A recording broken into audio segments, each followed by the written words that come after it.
A secret website has been discovered recently that continues to build out the world in 28 years later. On top of that, it also smooths out some rather rough plot points in the latest movie. Let's talk a little bit about it in today's video.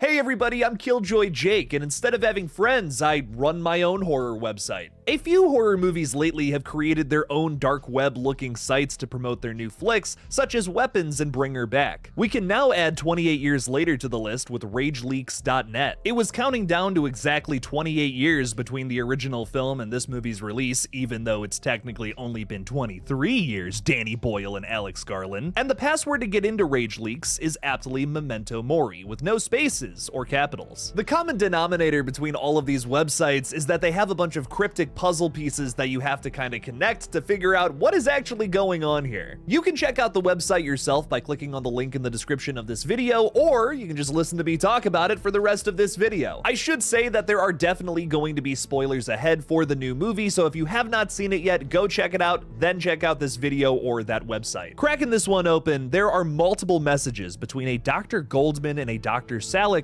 regarding the new variants roaming the island. They discuss some of the new infected presented in the film, my personal favorites, the slow and low to the ground ones that are absolutely disgusting, munching on some worms the entire time. That one scene where it creeps up on Spike in the church still haunts my nightmares, oh my god. Their conversation mostly focuses on the alphas and how they can't understand how these creatures even exist. Dr. Salick even says at one point, "I've looked at it multiple times and the only thing I could come up with that makes sense is that someone transposed the numbers. That's a lot more likely than sustaining the kilojoule intake a creature like this would feasibly require." This is explained in the film as the rage virus acting as some sort of steroid in some of the infected. That creates your new leader of the pack. Dr. Salick is constantly asking for higher security clearance so he has access to more data. He also signs his emails with a CY, which I think stands for cytopathic. That refers to the pathological changes in cells, basically what these two doctors are going back and forth about in regards to the new variants. Another image on the site displays a text message exchange between cytopathic and another person, where they discuss leaking the information in the emails. The seeming website owner says, "Can you get me something more concrete? Photos, lab reports, anything?" Cytopathic responds, saying, "I can try, but they keep that stuff pretty locked down. It was hard enough getting you that email without it getting traced. I'll get you what I can." The owner replies, "Don't risk your position if you don't have to." Cytopathic responds, "People need to know." Who could this other person be? We'll get to that later. There's an aerial shot of the Bone Temple from the end of the film, and an infrared shot of the infected running across a field. This has to be another Predator reference, right? Just like the Alpha ripping off the heads and spines of certain characters. The website also details more about how Eric's ship sank, which feels like something the film just glossed over entirely. It wasn't like super necessary to tell that story, but it does add some pretty cool context to the situation. There's a Mayday report here in Swedish that translates to 55.17 north, 1.05 west. We've collided with something, don't know what. Taking in a lot of water and, inaudible, hell. The coordinates there line up very closely to the island community of Lindisfarne, which is of course where the majority of this movie takes place. Then there's this audio clip. Mayday, mayday. This is Erik Sundqvist from the Öresund. We hit something. Boat started taking on water. The boat is, gone. 8 men on a life raft. Could have been more, but nobody wanted to leave without being heavily armed in case we need to land on shore. Somebody needs to come and help us. Send a rescue boat. Please, we're gonna stay away from the shoreline as long as we can. Is anybody listening? Is anybody reading this? Hello?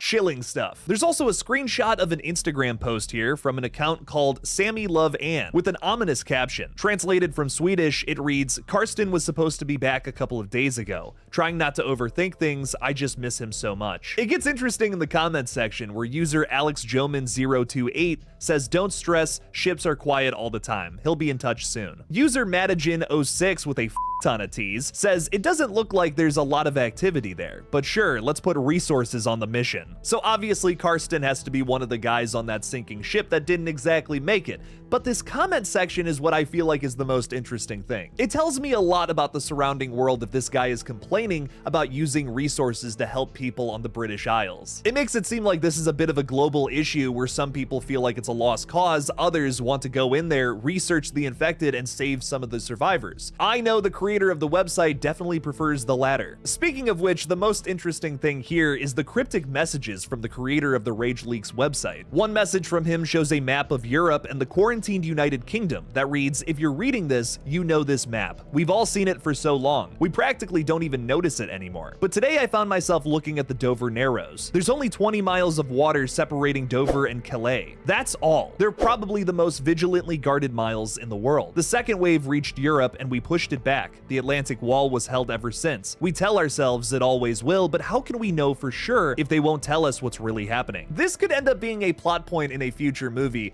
Not so much that the infected get over to Europe again, because this movie did a lot to make sure that that wasn't going on, but rather some of the survivors making it over into France. So you remember how I just said that that Swedish ship sank during the events of this film? Sorry, that's really tough for me to say. And those soldiers took a lifeboat that's really close to that island community? Well, let's say that Aaron Taylor Johnson's character, Jamie, finds that boat. His plan could be to reconnect with his son and potentially take him to Dover with that boat, just go that little 20 miles to Calais, and then they're free. I'm not saying that plan's gonna work out for Jamie here. His estranged son knows that he's a cheating douchebag, but that could definitely be his motivation for the next couple of movies. He's certainly coming back. I don't think they'll go this route, but it's worth mentioning. What if they make it to France? Like it's Spike and Jamie and like they reconvened for whatever reason. They're on this boat, they're taking the 20 miles, they make it into Calais, and then they're shot on sight with the French thinking they're the infected. Again, I don't think that's gonna happen, but it would be so Night of the Living Dead to do that. Don't forget, the original 28 Days Later was heavily inspired by that film. It's the very first message you get on this website, though, that I think is the most telling. That one reads, "The virus brought us more than the rage, the sorrow for our lost home,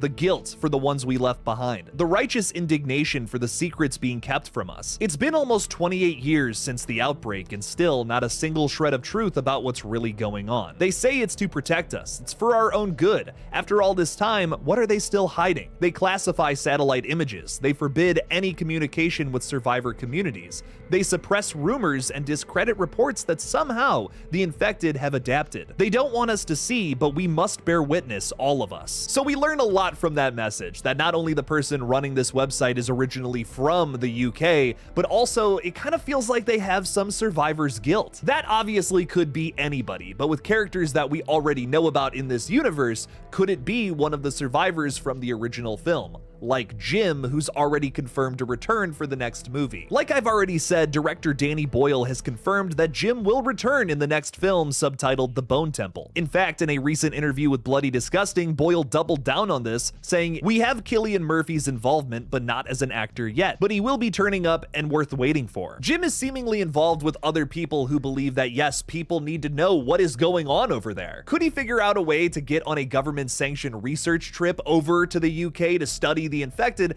and potentially have an ulterior motive to save some of the survivors that are still there? He would have a good reason to save Spike, who has a lot of valuable information on the infected. I mean, after all, the guy witnessed the birth of an uninfected baby from one of the infected. That has to be a groundbreaking discovery in this universe because, like we were saying earlier, I think the Globe looks at this place as just a zombie-infected wasteland. Think about what Eric said right before he died. That's a zombie baby, we have to kill it. The rest of the world views the UK as this zombie-infected wasteland, when in reality, I mean, that's kind of part of it, let's be honest, but these are people still. Maybe there's a way to cure them, and Jim's research here could be something that furthers that. That's my theory on what this website is all about in the first place and how Jim will be utilized in the trilogy, but let me know your thoughts down in the comments below. I have to admit, there's one thing on this website that I just genuinely did not know what the purpose of it was. A soundbite titled Bells, where there's clearly some sort of audible dialogue at the beginning, but I just could not translate it. 55,701-8,829. Let me know if you guys have any information on that. Hey everybody, if you like weird little horror videos like this one, please make sure to subscribe for more content in the future. Also, make sure to check out my gaming channel GullGotha. We are less than 100 subscribers away from being monetized, so please help us out by hitting that little red button. What do you guys think is happening in this universe? Let me know down in the comments below. Thank you all again for watching. Please subscribe, and as always, don't forget to kill it out there, y'all.